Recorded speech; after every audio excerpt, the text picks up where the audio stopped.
Maharashtra president MIM party के MP Imtiaz Jaleel साहब, हमारे रशीद अजीज MIM नेशनल स्पोर्ट पर्सन वालिद पठान साहब, हमारे जनरल सेक्रेटरी ऑफ महाराष्ट्र, एक MIM की सबसे मजबूत आवाज़ हमारे मोइन सैयद साहब, तमाम मेरे जितने भी पार्टी मेंबर जो मुख्तलिफ इलाकों से आए, भिवंडी से और पुणे से आए, हमारी बहनें हैं, हमारी मुंबई प्रेसिडेंट रिजवाना आपा, मैं सबका यहाँ पर वेलकम करता हूँ, अस्सलाम वालेकुम रहमतुल्लाहि व बरकातहू। भाई बहुत कुछ बोलना था मुझे, बहुत सी बातें थी, लेकिन वक्त बहुत कम है। मैं थोड़ा मेरे पर्सनल कुछ इशूज़ की वजह से, जैसा कि वालिद पठान साहब ने कहा, मैं पहले आप लोगों से सबसे रिक्वेस्ट करता हूँ कि थोड़ा मेरे बच्चे के लिए दुआ करिए, उसकी तबीयत थोड़ा ख़राब है, अल्लाह उसे शिफा करे और वो जल्द वापस अभी घर आ जाए। मैं यहाँ पर बहुत कम अल्फाज में भी अपनी बात रखता हूँ, क्योंकि हम सब यहाँ जमा हुए इम्तियाज जलील साहब को सुनने, पूरा मुमरा उनका वेट कर रहा था। मैं बहुत शुक्रगुजार हूँ कि इम्तियाज जलील साहब ने हमारे शहर को वक्त दिया, हमने उनसे टाइम मांगा, वो आज पूरा दिन हमारे शहर में दिया। और जिस तरीके से आप लोगों ने आज हम लोगों का साथ दे करके अल्हम्दुलिल्लाह आज जिस तरीके से रोड पे यानी एक माहौल बना के रखा था, पूरा रोड जिस तरीके से पूरा शहर जाम था, ये इस बात का सबूत है कि किस तरीके से आप लोगों की मोहब्बत MIM के साथ और आप लोग MIM के साथ है। मैं उसके लिए भी आप तमाम लोगों का शुक्रिया अदा करता हूँ। लेकिन मैं बहुत कहना चाहता हूँ, बहुत सी ऐसी बातें मैं शहर के ताल्लुक से हालात अजरा पे प्रोग्राम रखा गया है। मैं दुनिया की हालत तो ठीक, हिंदुस्तान की हालत तो ठीक, मैं शहर के हालत पे बहुत कुछ बोलना चाहता था, किस तरीके से आज हमारे शहर को लूटा जा रहा है, हमारे शहर में किस तरीके से हमारे ही कौम के बच्चे को कुछ यानी बाहर से आए हुए लोग उसके स्कूलों में पहुंच जाते और उनको मना कर देते कि हम तुमको यहाँ नहीं पढ़ने देंगे, अगर आप मुसलमान के बच्चे आपको पढ़ना है तो बोले आप उम्र के वो हिस्से पे जाए, आप हमारे यानी गांव के हिस्से पे नहीं आ सकते। किस तरीके से हालात है उस पर बोलना था, किस तरीके से हमारे शहर को बर्बाद किया गया, करप्शन किया गया। जो यहाँ के मौजूदा यानी MLA उसने किस तरीके से 2009 से लेकर के अभी तक 7 इलेक्शन गुजरे, हमारे शहर को तिल लूटा, हमारे शहर में कुछ भी यानी बुनियादी सहूलतें सही से हमें मुहैया नहीं करवाई, हमारे शहर को बर्बाद किया। उसके लोगों ने किस तरीके से हमारे शहर को लूटा, करप्शन किया, सब चीज़ें मैं खोल के रखना चाहता था ताकि फिर उसके बाद हमारे यानी वगैरह आपको सब उसके ऊपर बता सके। लेकिन वक्त की कमी होने की वजह से आज नहीं कर पाएंगे। इंशाअल्लाह ताला मैं आपसे वादा करता हूँ बहुत जल्द मैं वापस से हमारे साथ लोगों से टाइम मांगूंगा, उनसे रिक्वेस्ट करूंगा कि आप लोग हमारे शहर को वक्त दीजिए। इंशाअल्लाह ताला जिस तरीके से हम लोगों को जिस हालत में आज हम लोगों ने प्रोग्राम किया है, हमको हर चीज़ के लिए रोका गया। हमने टोंगरे ग्राउंड जो तनवन नगर पे हमने वो अरेंजमेंट किया था, वहाँ परमिशन का इशू हुआ ताकि हम लोगों को लास्ट मिनट पे हम लोगों को वापस यानी नूरबाग पे आना पड़ा और यहाँ पर प्रोग्राम करना पड़ा, जिस वजह से काफ़ी अन्य प्रॉब्लम्स भी हुई है। तो ये के लिए काम मैं वापस से आपसे टाइम चाहूँगा कि आप शहर को टाइम दे, क्योंकि जो प्लेस बदली और जिस तरीके से बदला तो बहुत कुछ मुझे डिफरेंस दिख रहा है। इसका जो लोग चाहते थे वो करने की कोशिश करें, लेकिन हमारी मुमरा की आवाम ने जो आकर के यहाँ पर अपना मोहब्बत का सबूत तो दिया, लेकिन वो तादाद नहीं हम दिखा पाए। मैं मेरी बातों को दादा ने थोड़ा भी जैसा मेरे भाई ने कहा यहाँ पर कि किस तरीके से सैफ पठान को बहुत सी चीजें आप लोगों को पता नहीं, मैं चाहता था तफसील से बताऊं कि किस तरीके से जो यहाँ के मौजूदा MLA है उसने जिस तरीके से कोशिश बहुत अपने आप को बड़ा लीडर समझता और जिस तरीके से उसने कोशिश किया मुझे हमें हमारी पार्टी को हमारी टीम को डराने की कोशिश की, मुझ पे केसेस बनाए। तो उसने 2020 में मुझ पे पहला केस बनाया और उसके शहर के लोगों ने उसके पार्टी के लोगों ने पूरे शहर में ये कहा कि 2020 में जब केस बना के अब सैफ पठान नहीं आने वाला, अब यहाँ पर पार्टी को कौन देखेगा क्या होगा। लेकिन मैं वापस पलट के आया, 2021 आया, फिर उसने मुझ पर दूसरा केस बनाया, फिर मुझे शहर से लॉकडाउन पीरियड में मुझे शहर से बाहर जाना पड़ा बेल वगैरह के चलते, फिर मैं 25 दिन बाहर रहा। उस टाइम पे भी लोगों ने ये कहा कि अब सैफ पठान नहीं आएगा। अल्हम्दुलिल्लाह मेरे अल्लाह ने मुझे लौटाया। 2021 में जब उससे यानी बर्दाश्त नहीं हुआ किसी तो उसने सत्ता में आ गया है, यहाँ पर महाविकास आघाड़ी की सरकार में मिनिस्टर बन गया, तो मुझे बेगुनाह होने के बावजूद 2 ऐसे केस जिसके कोई मायने नहीं, जिसके कोई आज तक चार्जशीट नहीं रखे, मुझे शहर बदल करवा दिया। और उस वक्त तो उसने भी चैलेंज किया कि अब मैं इसको नहीं आने दूंगा, लेकिन मुझे मेरे अल्लाह की जात पे भरोसा था और मैं शहर में वापस पलट के आया। 2022 में जब मैं शहर में आ रहा था मेरा एक्सपेरिमेंट खत्म करवा के, तब भी उसका पेट नहीं भरा। अपने कुछ चेले चपाटों को झूठा एक एफआईआर करवा के मुझे जेल पहुंचा दिया, मुझे 40 दिन जेल भेज दिया। फिर भी मैं लौट के आया। तो मैं आज ये स्टेज के उससे उस एमएलए को बोलना चाहूंगा कि तू सोना है और मैं लोहा हूं। तूने 2019 में पहला केस बनाया, मैं पलट के आया। तूने 2020 में दूसरा केस बनाया, मैं पलट के आया। तूने 2021 में मुझे तड़ीपार करवाया, मैं पलट के आया। तूने 2022 में मुझे जेल भिजवाया, मैं पलट के आया। लेकिन मैं वादा करता हूं कि 2024 में मैं तुझे रिटर्न करूंगा और तू पलट नहीं पाएगा।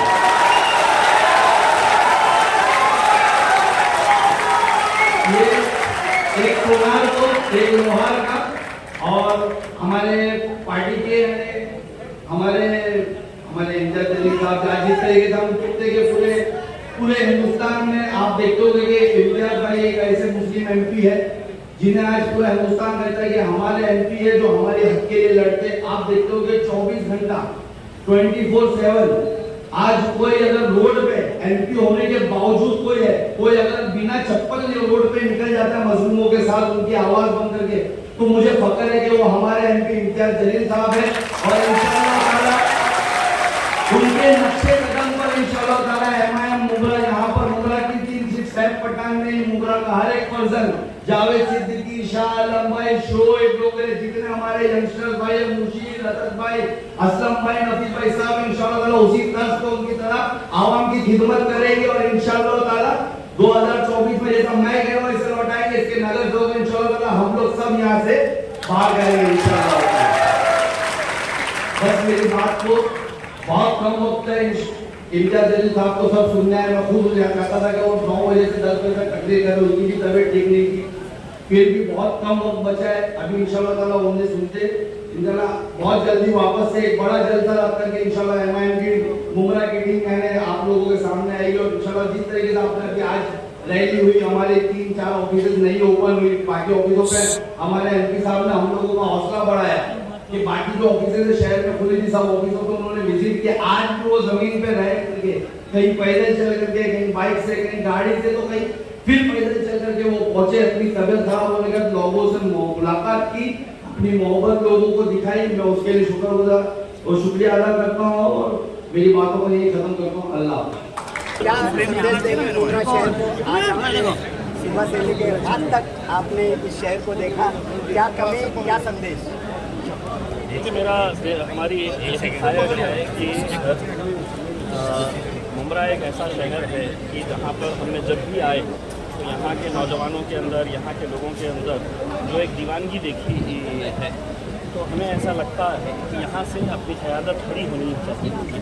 देखिए आज इस राज्य की अगर हम बात करें, हर राजनीतिक पार्टी अपने उसूलों को दरकिनार करके जिस राष्ट्रवादी कांग्रेस, जिस कांग्रेस का जन्म इस बात से था हम शिवसेना के साथ नहीं जाएंगे करके वो शिवसेना के साथ चले जाते हैं। राष्ट्रवादी टूट जाती है, शिवसेना टूट जाती है, कौन किसके साथ चले जाएगा किसी को भी पता नहीं है। ऐसे हालात के अंदर हम समझते हैं अगर मुमरा की आवाम मजलिस का अगर साथ देती है तो यकीनन हम यहाँ पर बहुत अच्छे नतीजे लेकर आ सकते हैं, क्योंकि मुमरा को एक अच्छी लीडरशिप की ज़रूरत है।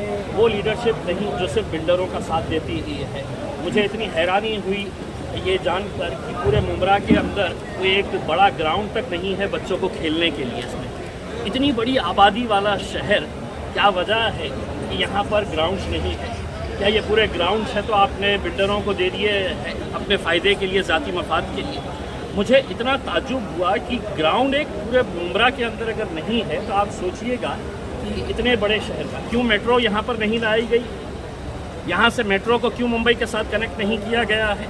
क्या वजह है? क्योंकि यहाँ पर अक्सरियत जो है वो मुसलमानों की है, तो यहाँ के एरिया का डेवलपमेंट ही नहीं होना चाहिए।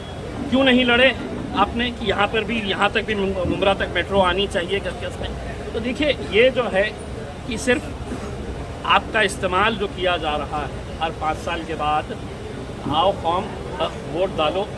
तो मैं उन तमाम लीडर्स जिनके होर्डिंग्स के ऊपर मैं आज तस्वीर देख रहा था, कोई सेना के साथ है, कोई राष्ट्रवादी के साथ है, कोई, उनकी गैरत को ललकारने के लिए आया हूँ मैं ये नहीं कह रहा हूँ कि तुम 10 MP चुनकर लेकर आओगे, लेकिन अब सौदे की बात होगी, अब हिसाब की बात होगी कि आप ये ऐलान करें लोकसभा से पहले कि आप कम से कम 2 MPs राष्ट्रवादी वाले चुना कर लेकर आएंगे, 2 कांग्रेस वाले चुना कर लेकर आएंगे, तब जाकर आपकी नुमाइंदगी वहाँ पर होगी। हमने क्या ठेका लेकर रखे हुए हैं कि तुम्हारे को वोट देते रहेंगे? और ये ऐलान करना पड़ेगा, और सिर्फ टिकट नहीं देना है, ये जिम्मेदारी कांग्रेस के बड़े बड़े लीडरों की रहेगी कि हम टिकट भी देंगे और जिताकर भी लेकर आएंगे। ये जिम्मेदारी राष्ट्रवादी कांग्रेस वालों की भी रहेगी। अब गया बहुत कुछ हो चुका है, हम आपके हैं तो कोई गुलाम नहीं है कि हर 5 साल के बाद आप हमको कहेंगे कि वोट डालो और अब हम वोट डालते, अब हिसाब होगा।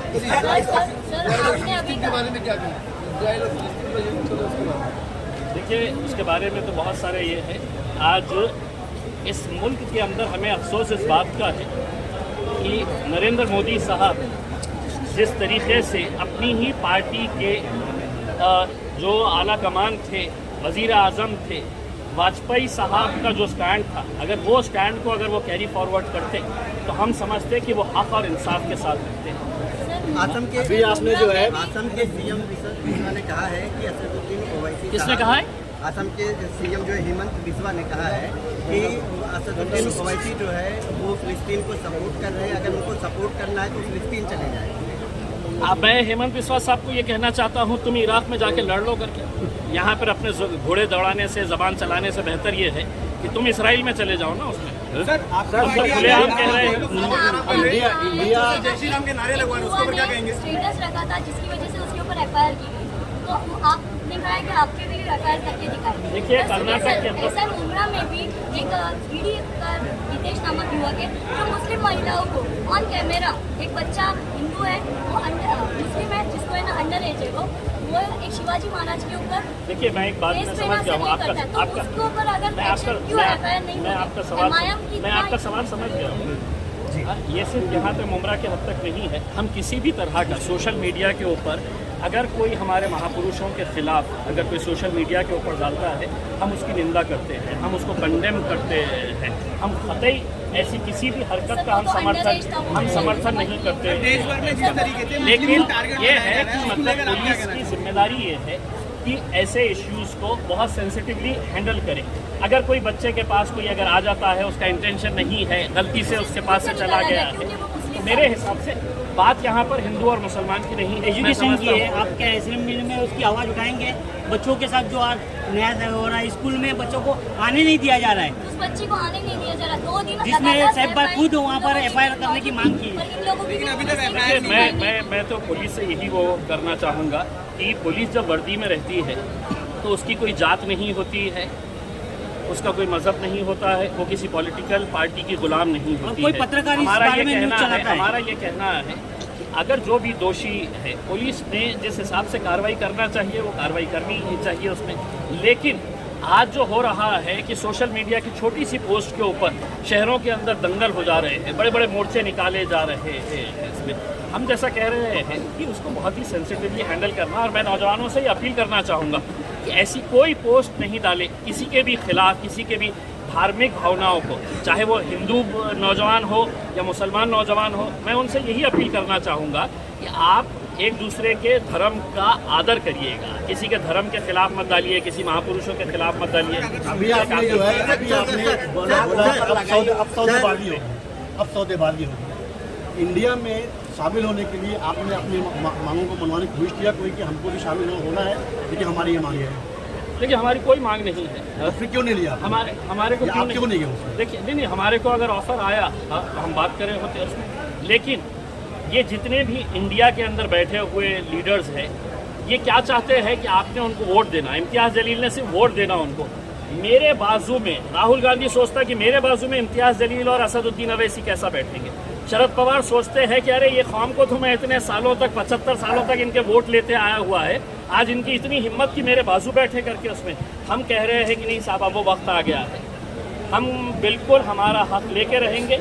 अगर इंडिया को भारतीय जनता पार्टी को हराना है तो आप मजलिस इत्तेहादुल मुस्लिमीन को, वंचित बहुजन आघाड़ी को, बीएसपी को कमज़ोर मत समझिए।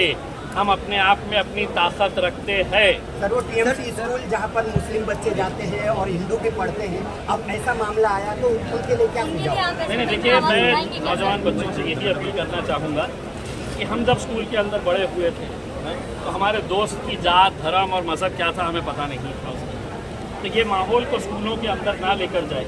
लेकिन बड़े अफसोस के साथ कहना पड़ता है इसकी शुरुआत पिछले साल इसी महीने में 2000 अक्टूबर के अंदर हम इस बात के ऊपर चर्चा कर रहे थे कि हमारी बच्चियां अगर स्कूल के अंदर जाएगी तो हिजाब पहनकर जाएगी या नहीं जाएगी करके। अक्टूबर महीने के अंदर ही मतलब इसका फैसला हो रहा था। अगर अदालत उस पिटीशन को फेंक देती और कहती कि नहीं बच्चियां क्या कपड़े पहनकर जाना है जाओ लेकिन पढ़ो, वो बहुत बड़ा संदेश गया होता। इम्तियाज भाई, समृद्धि महामार्ग पर जो है लगातार हादसे हो रहे हैं, जान जा रहे। आज फिर 12 लोगों की जान गई है हादसे में। सिर्फ मुख्यमंत्री की तरफ से वहाँ पर मुआवजा देकर छोड़ दिया जा रहा है। देखिए इंसानी जान की कीमत कितनी सस्ती हो चुकी है।